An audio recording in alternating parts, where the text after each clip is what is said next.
As we dive into wireless local area networks, we need to describe the threats to our wireless LANs. And to get started, a wireless LAN is pretty much open to anyone within range of an access point. And if they have the appropriate credentials to associate with that access point, they are on the network. Now, these attacks, they can be generated by outsiders, disgruntled employees, even unintentionally by employees inside of your company. And they don't even have to physically enter the workplace to gain access to the wireless local area network. There's many different types of wireless attacks that can happen, one of them being interception of data. Your wireless data, it should be encrypted at all times to prevent it from being read by eavesdroppers, people who shouldn't have access to that data.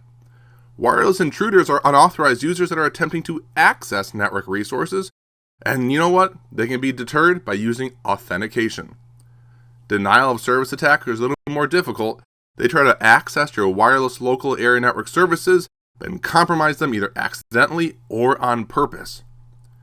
We also have our rogue APs, which are unauthorized access points that are installed by either a well-intentioned user, someone just wanted to have an extra wireless network close by, or installed for malicious purposes, and they want to be able to intercept people's traffic. Using management software, we should be able to detect those rogue access points. How do denial of service attacks happen on wireless? Well, they can happen because of things like improperly configured devices. Configuration errors can disable a wireless network. For instance, an administrator, they could accidentally disable the network with a disable button, or even an intruder with administrative privileges could intentionally disable the wireless local area network. Now, another DOS attack is where a malicious user intentionally interferes with the wireless communication. What that means is a malicious user has a goal, and their goal is to overwhelm the wireless access point to such a point where no legitimate devices can access it. There's tools for mobile devices for this, as well as specific radio frequency blocking tools. Accidental interference, we all know it can happen. Our wireless local area networks, they're prone to interference from other wireless devices. And these devices can be things like microwave ovens, baby monitors, cordless phones, and even more. The 2.4 gigahertz radio frequency, that is the most prone wireless band for interference. So how do we minimize this risk to denial of service? Well, we're going to harden our devices and keep our passwords secure. We're going to use backups in order to come back online as fast as possible. And also, any changes that we're rolling out on our network, they should always be done off hours, not during a production environment time frame.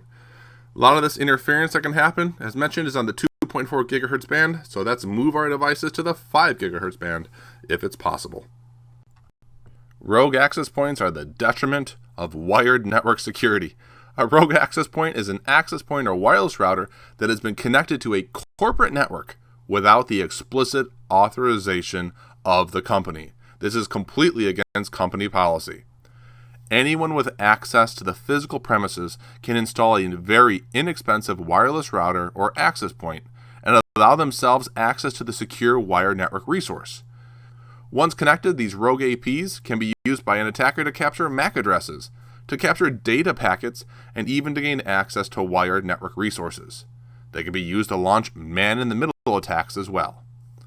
To prevent the installation of these rogue access points, organizations have to configure wireless LAN controllers with rogue AP policies, as well as they should use monitoring software to actively monitor the radio spectrum for unauthorized access points. With a man-in-the-middle attack, a hacker is going to position themselves between two legitimate entities in order to either read or modify the data that passes between those two entities. Now, there's many ways that a man-in-the-middle attack can be created. A popular way is to use the evil twin access point attack. And this is where an attacker is going to introduce a rogue access point. They're going to configure the rogue access point with the same wireless SSID as a legitimate real access point nearby. Locations offering free Wi-Fi, such as some coffee shops and airports and restaurants, they're popular spots for this type of attack to occur because they usually have open authentication.